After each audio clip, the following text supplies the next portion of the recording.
आज हम पढ़ेंगे कोण नापने के विभिन्न तरीके, विभिन्न पद्धतियाँ। तो ये त्रिकोणमिति के अंतर्गत आता है, ट्रिग्नोमेट्री के अंतर्गत। तो कोण नापने की मुख्य रूप से 3 विधियाँ हैं, एक षष्टिक पद्धति, एक सतिक पद्धति और एक वृत्ति पद्धति। तो षष्टिक पद्धति को इंग्लिश में बोलते हैं सेक्साजेसिमल सिस्टम, दूसरे को बोलते हैं सेंटासिसिमल सिस्टम और तीसरे को बोलते हैं सर्कुलर सिस्टम। तो आइए हम पढ़ते हैं षष्टिक पद्धति क्या होती है।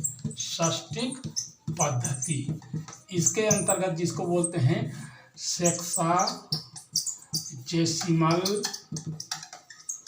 सिस्टम, इसके अंतर्गत होता है एक समकोण बराबर होता है 90 अंश, एक अंश बराबर होता है 60 मिनट और 1 मिनट बराबर होता है 60 सेकेंड। ये हुआ। दूसरा देखिए सतिक पद्धति में क्या होता है। सतिक पद्धति में हर चीज 100-100 की होने लगेगी। देखिए सतिक पद्धति में क्या होता है, सेंटासिसिमल सिस्टम में एक समकोण बराबर 100 ग्रेड, एक ग्रेड बराबर 100 मिनट और 1 मिनट बराबर 100 सेकेंड, ये होता है सतिक पद्धति में। और इसी तरह तीसरा होता है वृत्तीय पद्धति या सर्कुलर सिस्टम। तो इसमें होता है पाई रेडियन, जिसको इसमें रेडियन में नापते हैं, पाई रेडियन, ये बराबर होता है 2 समकोण। कितना होता है ये? 2 समकोण। तो इन तीनों में संबंध और एक पद्धति से दूसरे पद्धति में बदलने का क्या प्रोसीजर है, क्या नियम है, कैसे कैलकुलेशन करते हैं, आइए देखते हैं कुछ कैलकुलेशन। तो देखिए 3 पद्धति हमारे रूप सामने आए मुख्य रूप से उभर कर। पहला षष्टिक पद्धति सेक्साजेसिमल सिस्टम, दूसरा सतिक पद्धति सेंटासिसिमल सिस्टम और तीसरा सर्कुलर सिस्टम।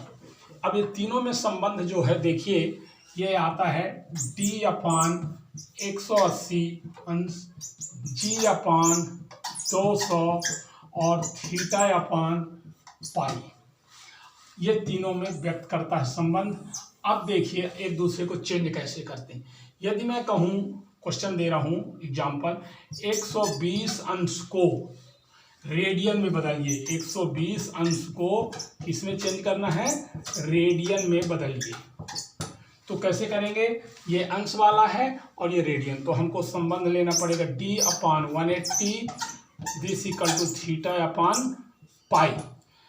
यहाँ पर आपका अंश का मान कितना दिया हुआ है?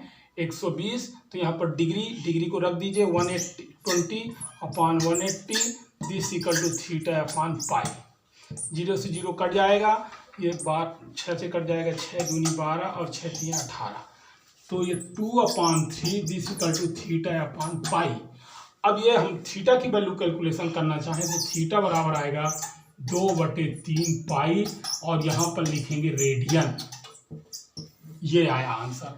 दूसरा देखिए, इसी का दूसरा हिस्सा देखेंगे आप कैसे निकालेंगे। 5 रेडियन को अंश में बदलिए। दूसरा क्वेश्चन में दे रहा हूं, अब 5 रेडियन को किस में बदलेंगे? अंश में बदलिए। अब ये रेडियन को किस में बदलना है? अंश में। तो हमारा ये और ये वाला फार्मूला रहेगा, तो ये रहेगा D/180 इक्वल टू θ/π। अब ये थीटा की वैल्यू दी हुई है रेडियन में, तो D/180 थीटा की वैल्यू 5π/π, पाई से पाई कैंसिल, और ये D इक्वल टू कितना आ जाएगा? 5 × 180, तो ये 18×5 90। 900 अंश जो आया कितना आ जाएगा? ये 5 रेडियन आ जाएगा। तीसरा देख लीजिए, इसके बाद तीसरा जब निकालेंगे 5π रेडियन को ग्रेड में बदलो। अब नेक्स्ट क्वेश्चन मैं दे रहा हूँ 5π/4 रेडियन को ग्रेड में बदलिए। कैसे बदलेंगे? 5π/4 रेडियन को किस में बदलना है? ग्रेड में बदलिए। तो कैसे करेंगे इसको? देखिए फार्मूला यही है। अब इसके और इसके बीच में संबंध निकालना है, तो ये आ जाएगा G/200 दिस इक्वल टू θ/π।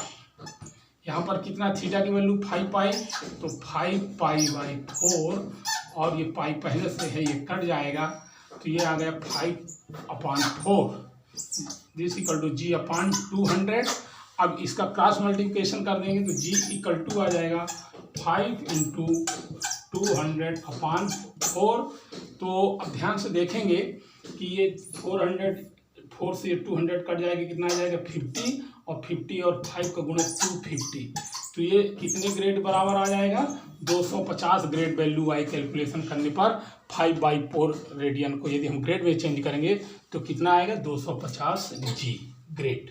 तो इस तरह एक पद्धति से दूसरे पद्धति में बदलने का कोण मापने के तरीके 3 होते हैं और हम एक दूसरे में इस तरह चेंज कर सकते हैं।